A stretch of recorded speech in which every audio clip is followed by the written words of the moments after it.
El discipulado. Introducción general. Hola, mi amigo. Mira, este trimestre vamos a estudiar temas relacionados con el discipulado. Al hablar del discipulado, no podemos dejar de hablar de Jesús. Jesús vino al mundo para hacer discípulos. Antes de realizar su primer milagro, su preocupación fue hacer discípulos. En el primer día de su ministerio llamó a Juan, llamó a Andrés y también a Pedro.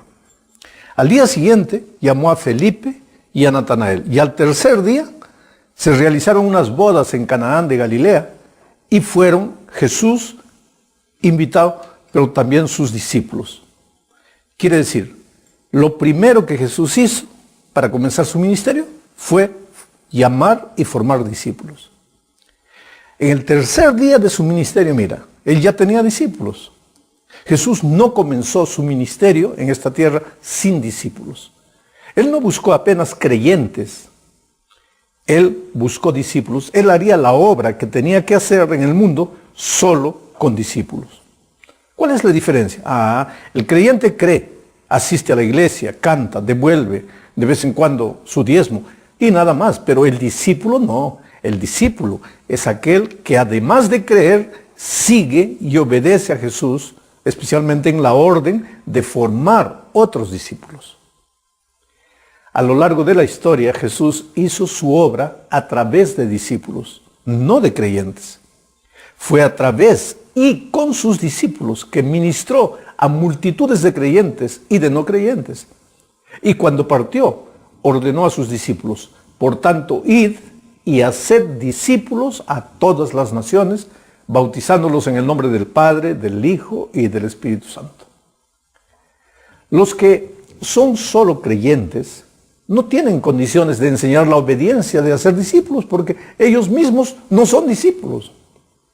Los creyentes no pueden hacer discípulos porque ellos mismos no aprendieron la gran lección del Maestro. Los creyentes no son llamados por Jesús para traer a otras personas a Cristo. ¿Por qué? Porque ellos mismos no están en Cristo. Ese trabajo de traer a alguien para Jesús solo puede ser hecho por los discípulos. Porque el discípulo sí es un seguidor de Jesús, es un imitador de su Maestro. Repito, Jesús siempre hizo su obra en la tierra con y a través de sus discípulos. Él mandó a sus discípulos a evangelizar al mundo entero y dijo que solo los discípulos deberían ser bautizados. Ahora, ¿cómo es que un creyente puede convertirse en discípulo? Es necesario llegar, para ser discípulo, tienes que llegar a tener una insatisfacción santa. Mejor dicho, jamás puedes estar satisfecho con lo que ya alcanzaste en la vida espiritual. ¿Qué estoy queriendo decir? Pero mira, nadie puede acercarse a Dios si está satisfecho con su actual estado espiritual. Nadie será poderoso en la oración, a menos que esté insatisfecho con sus propias oraciones. Nadie será más compasivo, a menos que perciba dolorosamente la dureza de su propio corazón. Pablo, escribiendo a los Filipenses, en el capítulo 3, versículos 13 y 14, dice: hermanos, yo mismo no pretendo haberlo ya alcanzado, pero una cosa hago, olvidando ciertamente lo que queda atrás y extendiéndome a lo que está adelante, prosigo a la meta. Interesante. Lo que Pablo está queriendo decir aquí es que la vida cristiana es crecimiento diario.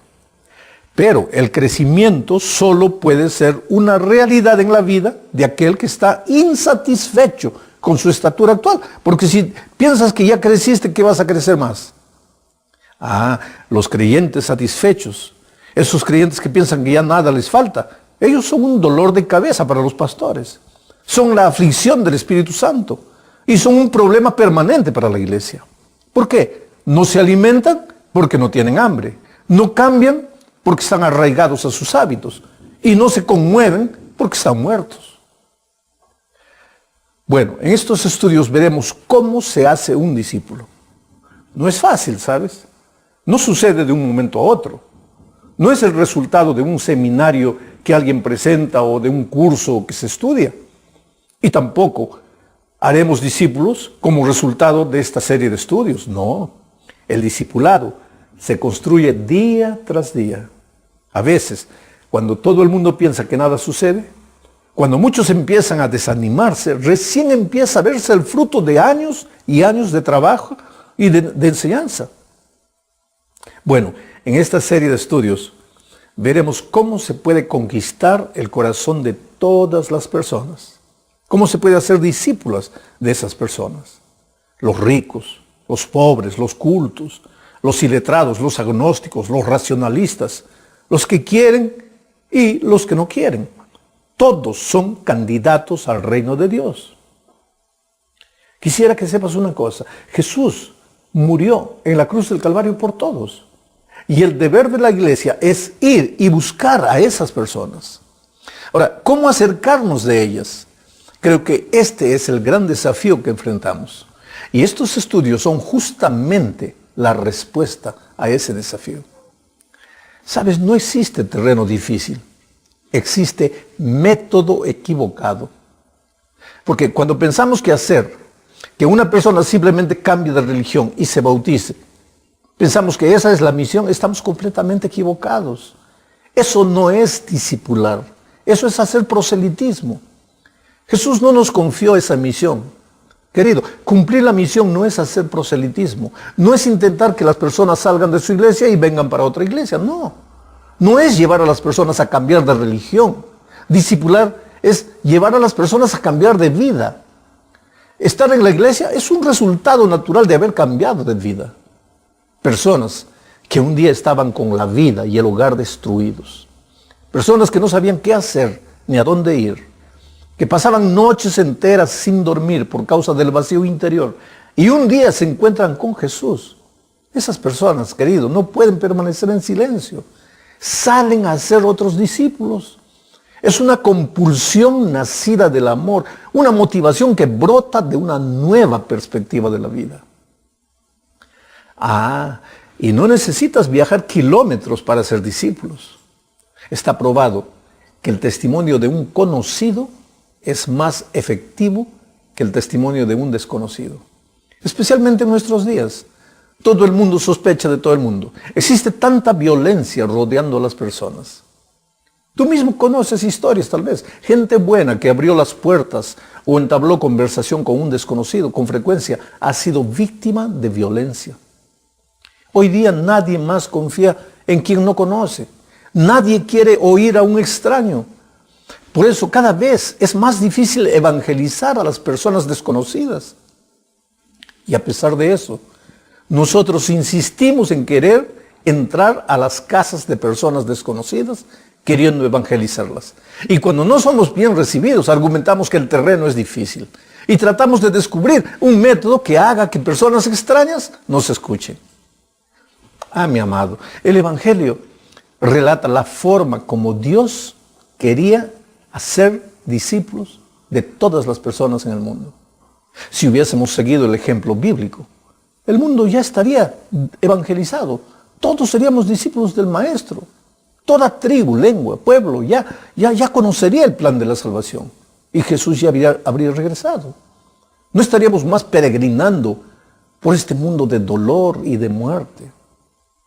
El Espíritu de Profecía, en el libro Joya de los Testimonios, tomo 3, página 72, dice: si el propósito de Dios de dar al mundo el mensaje de misericordia hubiese sido llevado a cabo por su pueblo, Cristo ya habría venido a la tierra y los santos habrían recibido su bienvenida en la ciudad de Dios.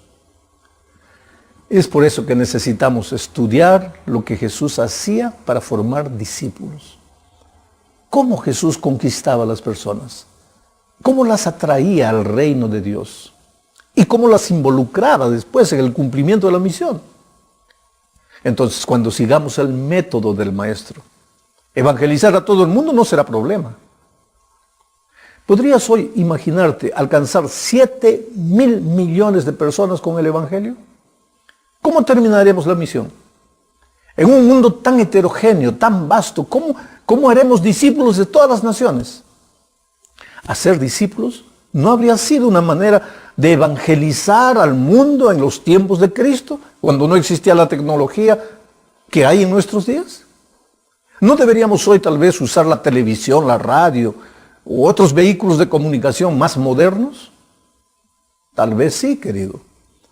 Pero la testificación personal tiene una velocidad vertiginosa, mucho más extraordinaria de lo que se puede imaginar.